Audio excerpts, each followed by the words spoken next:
Hey, listeners, welcome to another episode of The Women Your Mother Warned You About with Gina Tremarco and my good friend that I love having on this show, Tatiana Ferreira. Tati, hello. Welcome Hi, back. nice to be back. Well, Happy New Year, everyone. Awesome. I'm so happy to have you back and kind of we're transitioning some of our conversations since we have transitioned the show. I like to say I'm doubling down on talking about women's issues, especially in the workplace, and then how that just trickles down to everything that we do. And before we started today, we started talking about there's so many things that we can talk about. And I know that you do a lot of training around women's issues. Could you just give me a little brief summary of maybe some of the ways that you help women or have helped women? And then we're going to start diving into the topic of feedback for women. Yes, so I think that one of the we were just chatting before very animatedly about what are some of the things that you can do to, and I think we're jumping a little bit because feedback is it's incredibly important, but one of the things that we can really do to help each other is yes, there's advocacy, and yes, there's speaking about it in forums like this and on social media and in other places. But one of the key ways that I found is incredibly helpful is to intervene on the spot. And it doesn't have to be aggressive. It doesn't have to be something that creates a bad moment, but that we're talking about when a man talks over your colleague, that you can see that she's clearly interrupted and she's a little frazzled by that situation. You can clearly say, hey, I don't think Gina had finished that thought. I'd love to hear what she had to say. Or when Gina had just shared a great idea 5 minutes ago and someone else sort of repackages it and then it picks up speed because they were somehow the person that picked up that idea and it was somehow a little bit more compelling in the way they presented it. Hey, that's great. That sounds really great. It sounds just like what Gina just said 10 minutes ago. So there's a way to say this, which is it's conducive to the argument and conducive to the discussion to continue to move on, but it's also calling out that directly supporting the other women that are there in that room with you, but also showing that you're seeing that you're paying attention. And if someone is, whether they're inadvertently doing it or if they're doing it on purpose, it's not going to continue because we're on to that. So It's interesting. I think back throughout my career when I've been sitting at the table, literally, and every time I would speak up, I would be kind of trampled on or talked over, or like you said, like they wouldn't acknowledge my idea and then come back and then bring that idea back up as if it were their own. And I know that I have, because of my nature with improv, especially in collaboration, the combination of that and being a woman, I'm also kind of the type of person like, I don't need all the credit for things. I don't need all the applause for things. I just don't want you to degrade me in a meeting or put me down in a meeting. But I would have a tendency to just kind of back down and be like, yeah, okay, let him think that was his idea and that's fine. But what really comes to mind that I think about as I grew in leadership is when you would have leaders complain, nobody's speaking up, nobody's contributing, no one's saying anything. I've been in some recent meetings where all the women just kept their mouths shut. And is that conditioning? Is that conditioning that we're like, you're just going to speak over me anyway? So I think I'm not going to say anything. What are you? And it's sad because you're missing out on great ideas or thoughts or conversations because they've just shut down. Do you have thoughts about that? absolutely. I've been in that same spot as you have been over my career, and it's taking too long to bring the voice to be able to speak back, right? By the time you realize that, yes, I can say something or I can, and I think a lot of this is due to, and that's where I think we can be helpful to each other. How do I give you the tools so you can confidently talk back without sounding like you're upset or you're sore, which furthers the damage of that conversation, right? Where it's like, oh, we have to, then what I remember is not Gina speaking up for herself, it's Gina being upset at the meeting because someone took her idea. So in this example, Gina is in the losing side no matter what. So that's, I think, a lot of the times why the women stay quiet because and I think there's a bigger problem to this, which is something that I have been very passionate about over the years, especially affecting women, but not only, which is around this idea of louder voice is the one that we should be hearing, right? Someone who speaks and have a term that I use, and people who know me will laugh when they hear this, but the jazz hands, right? The people with the jazz hands, they have a way of saying things that they're very persuasive and they're very animated. Whereas you have incredible ideas coming from some of the more quiet, some of the more introverted members of your team. And when you don't create an environment in which they can speak safely, when you're not calling out, and as a leader, specifically the leadership, and making sure that you're creating the space for that versus it just being throw the piece of meat in the center and see who runs for it, because you end up with the same people. And it's a loss for the entire team because the same people, and no matter how smart we are, we shouldn't be talking all the time. None of us, we should be listening. What's that saying that we have 2 ears and one mouth? Others as well. And a lot of times some of my most introverted colleagues were the ones that had the best insight because they were listening the whole time, and then they would say something that no one had thought about. But how do you create an opportunity for that to truly be the practice versus the exception? And I think women specifically suffer from that more because there are many times a little bit more self-spoken, or even the way in which women speak, which is another thing that I've been coaching and speaking when I, in different speaking engagements, spoke about. It's saying things like, well, this may sound like a silly idea, or, this might be a stupid question. So like, how do you cut that out of the speech? How do we not say those things anymore? And like, I don't think this may not matter, but why are we saying, if you're saying something you think it matters, right? Why are you prefacing just to soften the blow because no one thought of it? You're softening and you're diminishing your own idea before you even say it. And that's very much within women's vocabulary. So how do we get out of talking? A phrase that I hear a lot, and I'm guilty of saying, "Oh, does this make sense?" Asking someone, "Does that make sense?" Of course, it makes sense. I said it, and it makes sense. What I'm trying to ask is, did you understand? But I'm saying it in a softer way, so I'm not putting it on you for your lack of understanding or your inability to grasp this idea. I'm softening it, but by softening it in the way I talk about it, I'm actually diminishing my own. Yeah, and I'm pulling something up on my phone, feedback I actually gave to a woman that I was coaching, and she actually wanted me to look at some correspondence between her and a prospect via email of like, how do I deal with this situation? And so it was a situation specific I gave her feedback on, and I said, if you don't mind, I'd actually like to give you some feedback on the words in your email. Because the words in her email, there was a phrase that was, I don't want to be pushy. And I'm like, all right, we need to reword that. Like I rewrote her entire email to give her the example. I'm like, you got to be direct and to the point. You saying, I don't want to be pushy sounds like it diminishes you. It takes away your power and your strength. You're not being pushy. You have a job to do, right? And like when I rewrote this for her, I was like, get to the point. I'm like, let me know when you're going to need this material at your site. Like, I took this very long. I don't want to be pushy. There was even something in there where I'm getting nervous. I'm getting nervous about meeting your deadlines. And this was really because she hadn't heard back from them, right? The deal wasn't done yet. And so I'm actually really confused. I'm like, I need you to provide me more details. Did you get the deal or not get the deal? Why are you nervous? You don't have the deal yet. But saying all these things is actually going to trigger that person's brain to think, I don't want to say less of you, but kind of less of you. Like you are not confident, to doubt you. Right. And I'm like, be direct and to the point. And men have this struggle too, because I've coached men on this, but women especially, like, I just want to be nice. I don't want to offend you. I want to, right. The actual words you're using.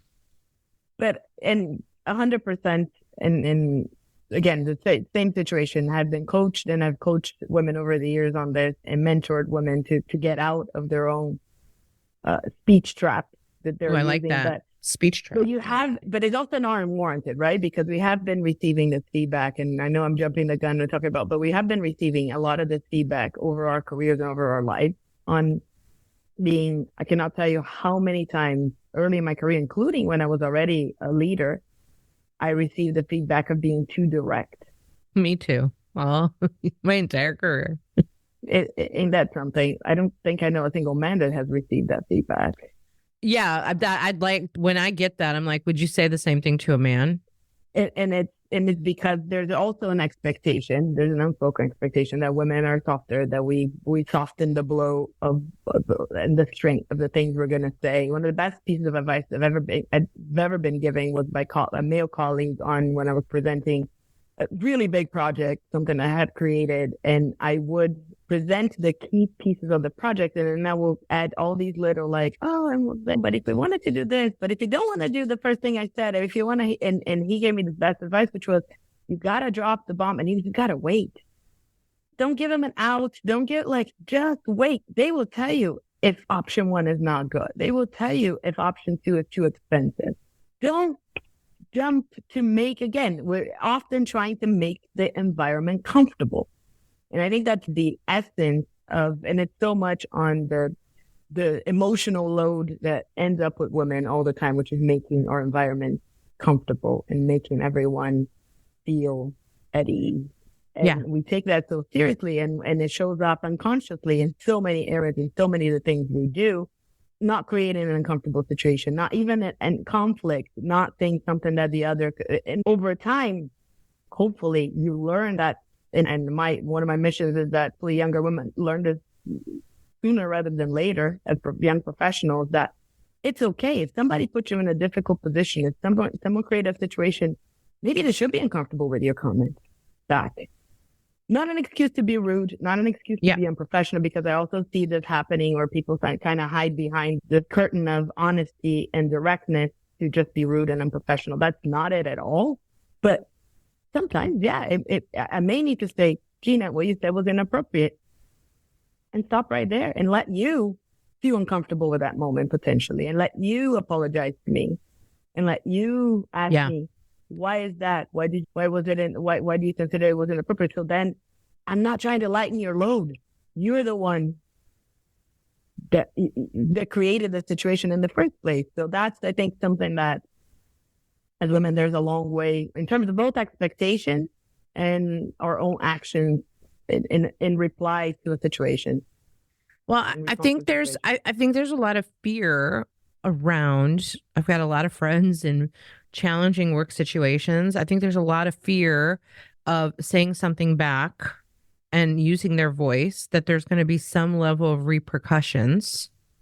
And I don't know. I'm not a psychiatrist, but I got to wonder, do we worry more about the repercussions as women than men do? Because men will say what they think because they just let it come out of their mouth and they'll say it. But we as women, we're like thinking, processing, overthinking, replanning. Maybe I should say it like this. Maybe I should say it like that. Oh, I don't want to offend. I don't want to get in trouble. I don't want to shake the apple cart. I don't know. I feel like sometimes there's that difference between us. I know I had some interesting bosses over the years. I had one boss say to me, I had taken over a business in another city, and I was taking it over. Like, I was the turnaround person for that retail location. And it was a really hard transition for a lot of reasons. I had to change geographies. Everything in that geography was different. How things got done was different. Like, it was all the different things to deal with. And it was incredibly overwhelming. It was completely unexpected of what I would have to deal with, especially coming from my last location where I was an all-star internationally. And now I'm like, and I was excited about this new opportunity, but it was too much. And so I literally had a breakdown because I was exhausted. I was working 18 hours a day. I was just drained. And I had called my boss, who was the CEO. I was telling him some of the things that were happening. And he says to me, you're too emotional. You need to stop being so emotional. And I said, I am emotional because this is too much. I said, the reason why I'm calling you is because I need help. And I need to know who you're going to send here to help me, because I can't do it by myself. Right? I literally put myself out there, raised my hand and said, send help. This is not feasible trying to do all of these things by myself. It took so much for me to actually admit that I needed help. And then I was told, I was too emotional. That's another piece of feedback that's often and not both unnecessary and quite frankly incredibly sexist, because it really is about men are assertive and women are emotional in the same situation, right? Right. And 9 times out of 10, again, I'll make the big disclaimer that this is we're speaking about general things happening. Yeah, You exactly. have exceptions in both sides, but it's incredible how that advice. In my case, was a bit of the opposite. I never quite got that because I suppressed for so long in my career. I suppressed any type of, as much as I could, any type of emotional reaction, so I wouldn't get that feedback. And they would then what I considered to be the right path of trying to behave and act more like the men. So then that way you wouldn't be. And then it was only a few years ago where I realized that the secret sauce is really on that combination and bringing that forward, watching incredibly successful women, incredibly successful leaders, period, stand on their own as leaders, do that and bring that together and be vulnerable and be. And I was like, oh, that's what's supposed to be. We're supposed to be bringing that on, and we're supposed to be advocating for more and more of that to be available versus trying to ask the ones that come after us to suppress it as well, right? Yeah. Away or to continue to give that feedback or to perpetuate. One of the things that I think is one of the simplest things that we can do for each other is call out. One, watch ourselves so we're not giving that feedback and we're not perpetuating those kinds of comments, right? Oh, it's really emotional, or so-and-so is really, she's really a bitch, or she's really, those things I think that need to be us watching our own, questioning our own thoughts, questioning our own conclusion, questioning our own thoughts and say, would that be the advice? Would that be something I'll be thinking if it was? Well, that's a whole nother layer to it. So all of this then becomes symptomatic of a bigger problem within an organization, because if you're creating a culture that is now behaving that way and talking that way and acting that way, I just had this conversation with a friend, then everybody in the organization starts to buy into, oh yeah, that Gina, or oh yeah, that Tati. Right now, like they're all kind of, because we all want to be inclusive and we all want to be included, not inclusive, but included. So we join in on the bandwagon, and all we're doing is proliferating a bigger problem. And then now you're typecast. Now you're put in that, like, this is Gina's persona. This is Tati's persona. And then they stick to that and they never change their mind about that. And the only way to get out of that is to leave, because no one's changing their mind about you once someone has formulated this impression and then socialized it. And now you're stuck with that because of an incident. And to your point, I swung on the pendulum. I went from empathetic, emotional leader to the other extreme because of being called out for being emotional. I'm like, okay, I guess I got to act like a man and be direct. And then I got criticized for that. Because you're going to get criticized no matter what. And that's the other thing. And talking about people, we had a conversation about feedback before. And I find feedback a fascinating piece, because often people will stand on the extremes of it, which is, well, we were somewhat taught that feedback is just like the gods coming onto earth to tell you what you need to do, and you just need to follow it blindly. And on the other side, on the other side, are like, well, I am how I am, and I'm not going to follow any of this, and just take me as I am. And it's neither, right? So feedback is someone's opinion, pure and simple. Now, valid. I find it very valuable to learn someone's opinion, because then depending on how what the person represents and what their role is and what their experience is, I always find some valuable pieces in that opinion. Agreed. That I can use to make a change or not make a change. Because if it's someone who acts in a completely different way that I would like to be acting, that criticizes certain things and says you shouldn't be doing that, it actually fuels me to continue to do that, right? Such as someone who's not necessarily lifting other women up in the workplace, saying you're too direct, you're too assertive, or you're calling out too many people on that. You're making some people uncomfortable by calling out their sexism at work. I'll be happy to take that feedback to continue doing what I'm doing. I never received that feedback, by the way, just an example, but I think it's it's looking in very practical terms of feedback as someone's opinion. So to your point, for so long, I was taking that feedback or too direct and too assertive and to try to change who I was and how I could be my best and how I could show up in a very strong way and how I could develop and how I could, by all means, not perfect. But that was not the purpose of it at all. That the purpose was that the perception that this person has of you. What do you want to do about that? It's much less about changing who you are and becoming a different leader, and sometimes there will be feedback that will jolt you to become a different leader. There will be feedback that hits you in a way where it makes a lot of sense to you. But it's really interesting on taking feedback. Yes, feedback is a gift, but it's not a lime green bathing suit you have to wear. That's a really good one. Yeah.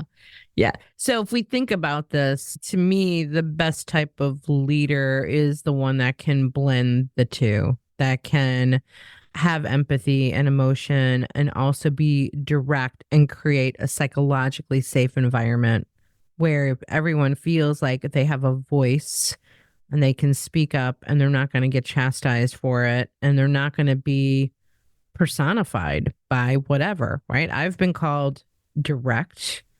I've been called a number of things, and I'm still surprised that I'm actually like they would actually call me things at all to my face and to my back, right? Like things that could be perceived as a derogatory in some way, shape, or form. I'm like, did you actually just say that? Or even saying things like, well, Gina's really loud. Well, she's Italian. She's really loud. She's really direct. She's rough around the edges. I've heard someone describe me like, oh, she's really tough to work with. Right? Okay. Now you've shared that. You make everybody think that by talking that way. I'm to the point. And if I were a man, I don't think that would be said about me. So it wouldn't have been said about you necessarily, or it wouldn't have been said in a way in which it hurts you, right? Quote unquote, in which it will hurt your reputation, it will hurt your ability to be heard. It will diminish the strength of your opinions, of your thoughts. So one of the things that I think is like, how do we give better feedback? Instead of telling someone, hey, you're being too emotional about this, how do you talk about, hey, what's the best way? What's your desired outcome out of this? You are just trying to get someone to help you. Great. Let me help you figure it out how will be a most effective way for you to make that request and get it completed. What are some of the things you could say? Who are the people you should talk to? What are some of the communication hacks that will get you the attention of the people you need in order to get the help that you need there? It's one thing that I think that, again, it's how you think about feedback and how you think about telling them. Because maybe it is true that based on the emotional response, it was something that the other side was shutting down to as well, right? And not listening to your request potentially. Yeah. But how do you, so the saying that someone is too emotional, first of all, it's a blanket statement that just like you don't tell somebody always or never because it's not true. Right. You're talking about a specific situation with a specific outcome and a specific objective. It's poor feedback for someone to say something like that. How do you give feedback that's actually effective and changes like, oh, okay. When I said just like the feedback you were giving the client that you're talking to, right? Yes, this message sounds like you're apologizing for something you haven't even done yet. Like someone reading this is not even clear what you're asking for. Right. That's effective feedback. Let's get you to a place where it's clear, where you're clear, where you get to what you're looking to. So one of the other ways that I think we can advocate for women in the workplace and for colleagues and for others that are working with us is by asking the questions. When someone says, oh, that Gina, she is just hard to work with. Why? Why do you say that? So how do you ask those follow-up questions? Great point. Why do you say that? And there's some people that generally are harder to work with, right? Because they do, she shuts every idea down, only her idea is good. Continue to ask the follow-up questions. Why do you say that? When did that happen? So you either will uncover someone that has made one comment one time and is now known for something that is completely unrelated to the way they work day to day, or you can uncover something that could actually be good feedback for that person to say, hey, how are you coming across in this meeting when you say, we try that already? The people are hearing you as no idea as good as yours. That's valuable feedback. Yeah, I love that. I love that concept of everybody taking responsibility for advocating and being part of the solution rather than proliferating a bigger problem and having gossipy conversations. I love that concept of, well, why do you feel that way? And then, especially if you're in a leadership position, if 6 people then tell me Tati is really too direct and this is what's affecting them, and I can start to see some kind of pattern, then I can at least come to you and say, this is how it's being. And I've done this where I'm like, this is how it's being perceived. I'm not saying this is who you are. I'm just letting you know how it's perceived. How do we work on this together to change the perception? And the other thing is tangible examples, right? Because it's happened to me personally, and I've seen it happen to many colleagues and many of my direct reports in the past. And sometimes you give feedback like that without specific examples and without being prescriptive and what are you talking about? And the person takes it in a completely different direction, right? Let's say I tell you being too direct is creating a situation in the team. You may change things that you don't need to, where all they're considering, like when you ask for the examples, you go, oh, that's what you're considering me being too direct. Okay, I can shift that. Yeah, it happened that it's such a small thing at times and so simple. Yeah, and you're dealing with different personalities too. So depending on who you're working with from a personality perspective, I don't try to change me, but I try to know the audience. So you have to. How I talk to, this came up many years ago. I had a performer at my theater who basically, I watched her grow up. She's the youngest person in our theater, and I watched her grow up, and I kind of we still joke, I'm like her second mom, and I even give her a real mom a hard time and say, you owe me some child support because I've been raising this kid too. And she was a kid that I had to tough love and constantly to get her in line. And so I learned a lot from this because I tough loved her once in front of a group in a team meeting, and people got worked up about it because they're like, they were so uncomfortable. Well, it was one person was so uncomfortable with the way I talked to her. Okay. So it gave me reflection. I'm like, so what I learned was I shouldn't have done it in that audience because the rest of the audience became uncomfortable with my directness with her. But I was able to call it out in that meeting and go, Susie, are you upset with the way I just talked to you? She's like, no, I need you to talk to me that way. And I wanted the group to hear that, but it changed how I did things going forward. I'm like, not the audience to do that to her in front of, but it was something that, it was one of those meetings where we're having a group meeting to talk about a situation that didn't go well. And Susie was a big part of the problem. But I probably needed a separate conversation with her to reinforce my message, tough loving her on the side and not in front of the group, because it was the tough love message which was going to act. So I think knowing who you're talking to as well is important as a leader or as an individual. And I think that know your audience is absolutely a key point, because as a leader, what you want is the message to come across, to be understood, to be absorbed by your team members, and each person is going to have a slightly different style. So adapting that is a very smart strategy, and it's something that as a leader, the more you develop that, the further you go, the better outcomes you're going to have. But in addition to that, understanding also the see some feedback and the see calling people out on and learning whether it is, I think you touched on a really important point. Is it in front of the entire group? Is it private? Is it in front of a smaller group? What are the ways in which you can effectively handle? I think that when someone talks over someone else, I think it needs to, and again, it doesn't have to be in an aggressive way, but I think it needs to be handled in front of the group and say, hey, we really love to hear what Gina has to say. I'd like to have her finish. I think that needs to be a blanket message that whether you're the leader, and I invite, even if you're not the leader, to do the same thing, that it becomes understood in that group that those are not, if you're the one interrupting, you're the one that should be a bit ashamed, not the one who's being interrupted, because often it works the other way.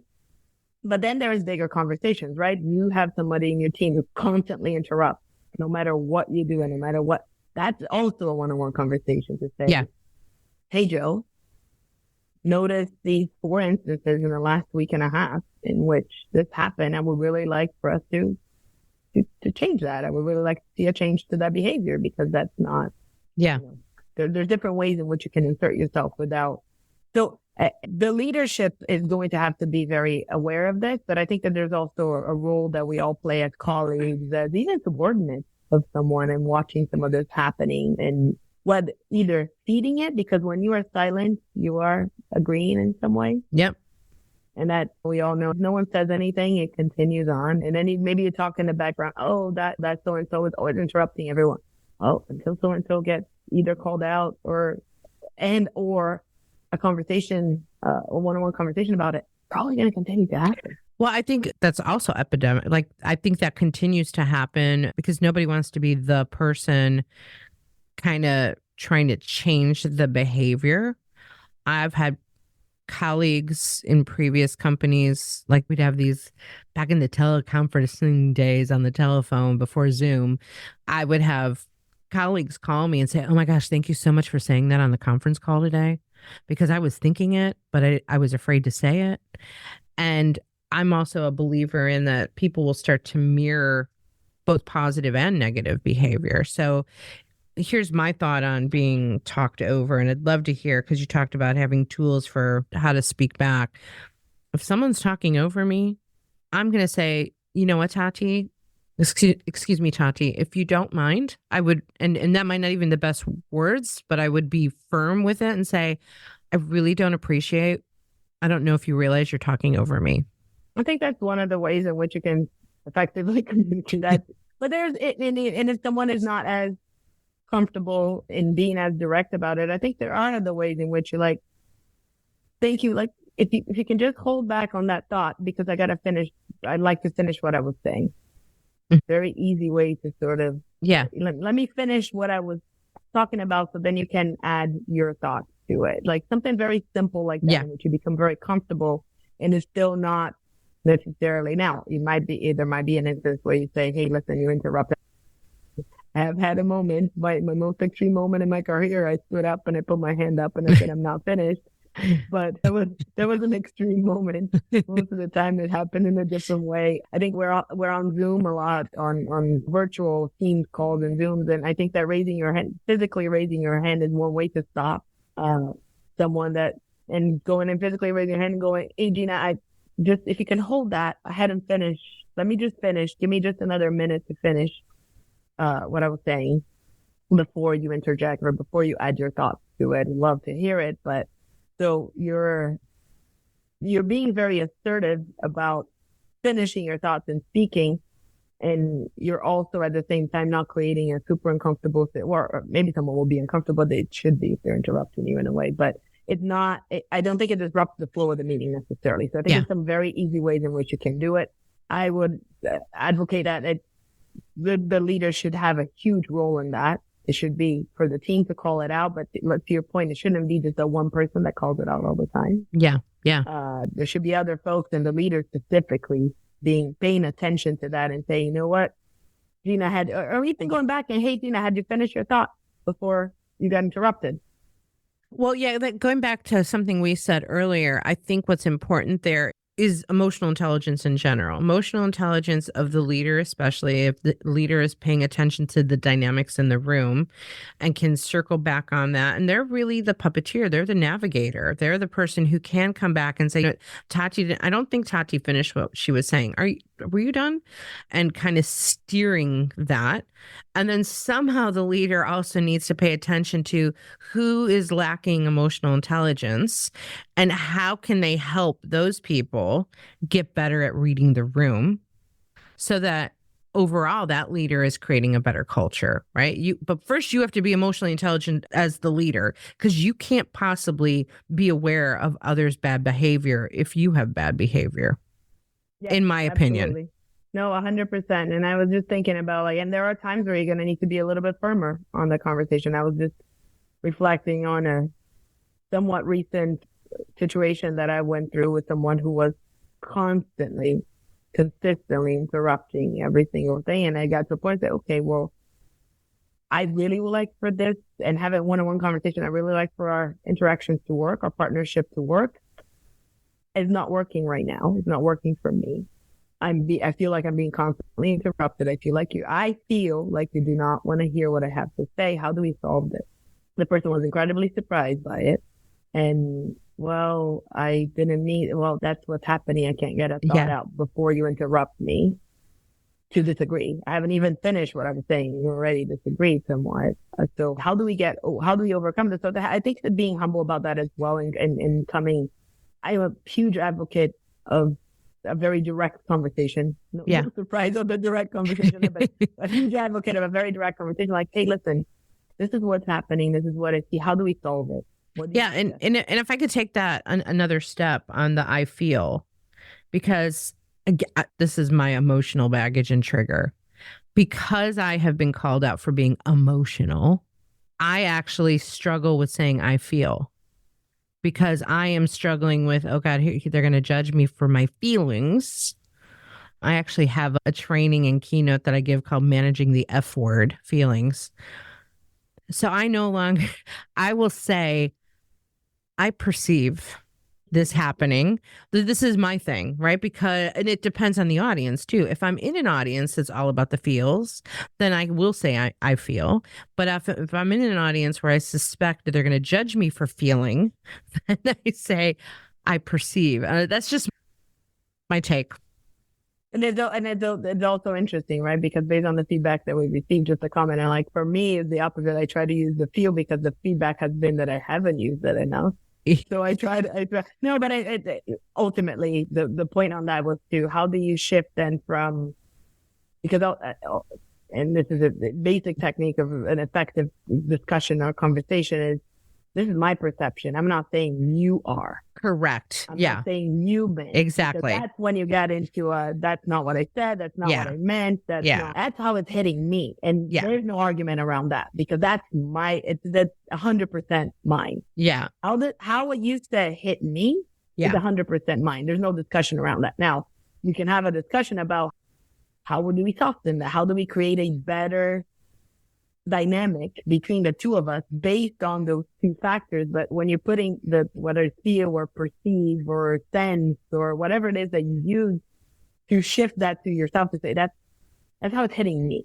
Yeah. You don't have a say on how it hits me. Correct. Because that's mine. Now, together, we can come up with something that manages our relationship in a more effective and a more productive way. So I don't continue to feel or perceive or sense or whatever it is that I want to. So that's what I think is an incredibly important way to advance these conversations and advance the concept of, and ultimately just the diversity of expression and diversity of thought, which is what women bring in so many cases. We do have a different perception of things. It's proven, right? Yeah. How do you use it how do you take it to its best use? How do you create an environment in which that is instead of creating additional conflict that actually fuels conversation, fuels discussion in the right way? Well, again, it's about creating a psychologically safe environment that everybody feels like that they have a voice. This is something I teach. It's fresh on my mind because I teach this in improv, and I was teaching an improv class last night. It was like the first class of a level 1 in an in-person environment. And my whole goal is to set this space to feel safe for everybody to be who they are. And so at the end of the class, I said, what are your thoughts about tonight? What are some of your takeaways? What are you walking away with? And half of the class said, thank you so much for creating a safe environment. Now, I used those words at the beginning of class about creating a safe environment. And by the end of it, somehow they remembered those words because they called them back. But they called them back because they felt it. And they felt like, oh, I was really nervous when I got here, and now I'm not nervous. And it was so important on that first day with them that they feel that. So going forward, they're only going to thrive because I set the stage immediately. So another leadership thing. Unfortunately, we got to wrap up. I wanted to talk about some of the unconscious and hidden biases that we were talking about before the show, but that just means you got to come back. That would be my pleasure. And we are going to talk about that. So thank you, Tati, as usual. Just in case people are just hearing you for the first time on the show, what is the best way for people to reach out to you and to work with you? And what types of clients would be best working with you? What do you help people do? What do I help people do? So, well, first, your first question, LinkedIn is the best way to reach out to me, Tatiana Ferreira. And if you follow Gina, you will have a very easy way to find me on her feed, as we have collaborated and have had the pleasure of collaborating several podcasts thus far, and counting, more to come. I help companies bring ideas in a nutshell, bring ideas and their objectives and their what they want the company to become in terms of operations, customer experience, org design. I help them bring that to life, to real life, not Awesome. Theoretical. If things were great, if labor were free, and if everything worked perfectly, and if budgets were unlimited, but I truly bring that to real life. Awesome. Thank you, Tati. And you can read all about Tati in the show notes for this episode, because there's just too many great things to say about her. But if you're looking for organizational change, you need Tati. So thank you again, Tati. Thank you to our listeners for listening to The Women Your Mother Warned You About. And you can also watch on YouTube. So check us out on YouTube and go to womenyourmotherwarnedyouabout.com, and you will find everything there that you need to know. And we'll see you next time.